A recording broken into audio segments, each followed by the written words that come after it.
Hola a todos, bienvenidos a un nuevo programa de la cabaña del viejo Cranky, la franquicia del sótano del Honeypot dedicada a hablar del trasfondo de Malifaux. En este programa vamos a hablar de lo que me gusta denominar el periodo de entrebrechas, que sería el periodo de tiempo que va desde el cierre de la primera brecha, tal y como hemos visto en el anterior episodio, y la apertura de la segunda brecha, que marcará el inicio de la primera edición de Malifaux.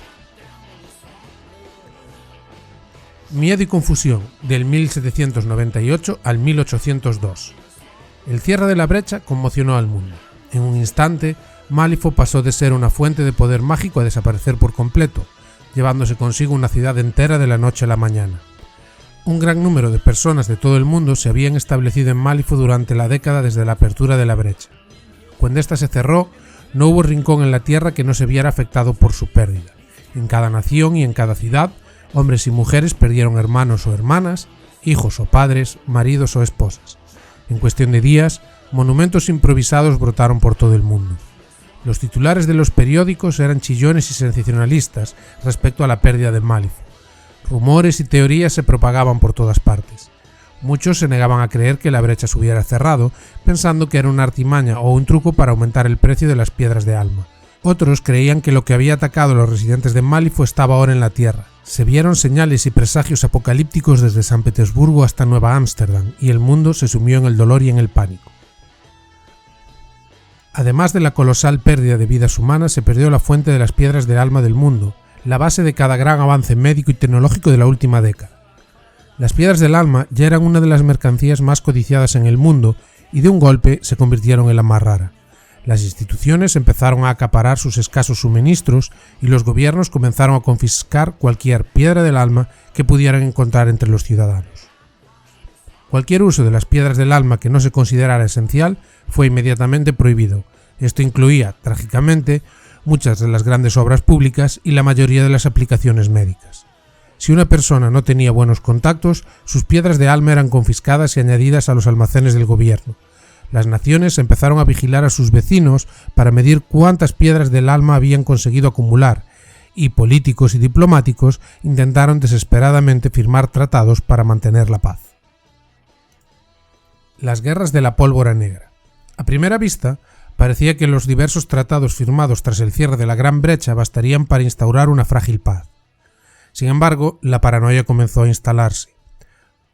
Todo el mundo había visto el poder que las piedras de alma podían desatar, y ninguna nación deseaba ser sorprendida con la guardia baja si sus vecinos lanzaban un asalto para reclamar sus piedras de alma.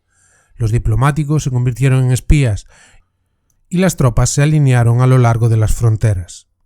Cuando sonaron los primeros disparos en la primavera de 1803, fue como si el mundo entero hubiera liberado colectivamente un suspiro contenido. Alimentado por su escaso suministro de piedras de alma, el pueblo búlgaro intentó una revuelta contra el debilitado control de sus gobernantes otomanos.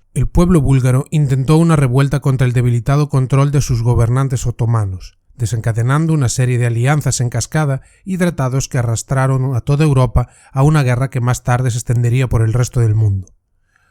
Con sable y pedernal los soldados lucharon y murieron por sus países, mientras las líneas de mosquete resistían las briosas cargas de la intrépida caballería. A diferencia de las guerras anteriores, las grandes naciones de la tierra ahora tenían acceso a un considerable poder mágico. Entre las líneas de mosquetes y las cargas de caballería, los practicantes de magia blandían energías místicas y hacían llover fuego sobre los campamentos enemigos. Los constructos marchaban junto a tropas de carne y hueso y en algunas naciones, como España, emplearon soldados infundidos nigrománticamente, asegurando que sus batallones siguieran marchando incluso después de la muerte. En África, una coalición de naciones hambrientas de piedras del alma marchó hacia Abisinia desde el norte, mientras bandidos y piratas oportunistas atacaban sus fronteras desde el sur. Se encontraron frente a un poderoso imperio que aceptó el desafío de la guerra y luchó contra Egipto, Italia y el Imperio Otomano en numerosas y encarnizadas batallas. Más al oeste, las colonias sudamericanas de España y Holanda atacaron Brasil, mientras que México empujaba hacia el norte apoderándose del territorio de Texas y sus numerosos almacenes de piedra de alma. En todas partes, los ejércitos luchaban por gemas que a menudo eran tan pequeñas que podían engarzarse en una joya. Sin embargo, a pesar del estallido de la guerra, no todas las naciones se vieron arrastradas inmediatamente al conflicto. Japón, China y Vietnam, por ejemplo, se unieron en una alianza pacífica a través de numerosos matrimonios que unieron a sus casas reales con lazos de sangre, convirtiéndose en lo que se conoce como los Tres Reinos. Esto mantuvo la paz en Asia Oriental durante muchos años, pero con el tiempo, la creciente debilidad de sus vecinos no pudo ser pasada por alto. Cerca del final de la guerra, los Tres Reinos rompieron sus alianzas y sus treguas y marcharon hacia Europa del Este, Rusia y el oeste de América del Norte. Para los vencedores, el botín fue considerable, ya que consiguieron de golpe muchas piedras de alma, las cuales ya estaban recargadas por el conflicto bélico. Las guerras de la pólvora negra, como llegaron a llamarse, fueron una época de diplomacia, espionaje y guerra abierta que tuvo un impacto duradero en la tierra. El auge del gremio, 1815-1896. Cuando las aguas se calmaron, las fronteras nacionales habían cambiado ligeramente, pero el claro vencedor no fue una nación en absoluto, fue el gremio de mercaderes. Aunque las guerras de la pólvora negra se iniciaron por intereses nacionales, la guerra pronto fue secuestrada por un segundo conflicto oculto que se extendió por todo el mundo al mismo tiempo. Un puñado de cábalas ocultas y sociedades secretas habían desdeñado la llamada del Consejo para restaurar la magia del mundo, pensando que era un esfuerzo tonto o parte de algún truco muy elaborado. Cuando el Consejo tuvo éxito, se indignaron y se vieron obligados a pasar la siguiente década luchando por piedras de alma como plebeyos. Otros grupos se formaron alrededor de miembros del Consejo que habían huido a la tierra durante la batalla inicial por la ciudad. Mientras la brecha seguía abierta, estas oscuras organizaciones habían querido hacerse con el control de Malifaux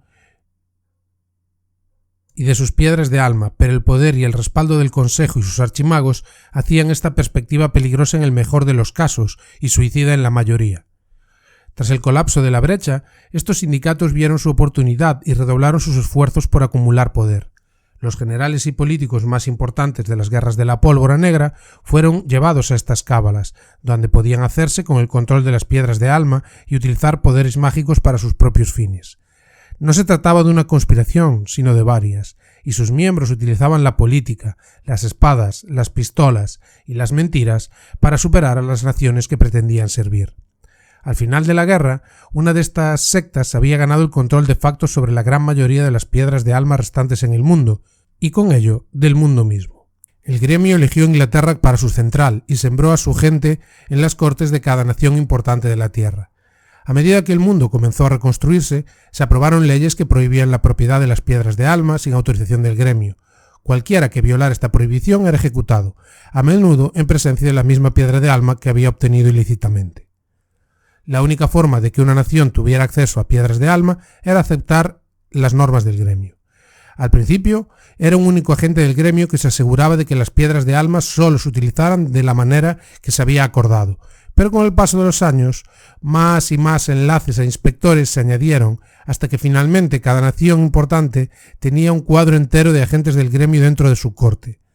Estos agentes dictaban las políticas de reyes y presidentes, y aquellos que se negaban a bailar al son del gremio se encontraban aislados de sus piedras de alma. Peor aún, a menudo eran castigados por su insolencia con severos embargos por parte de sus vecinos más dispuestos a seguir las directrices del gremio.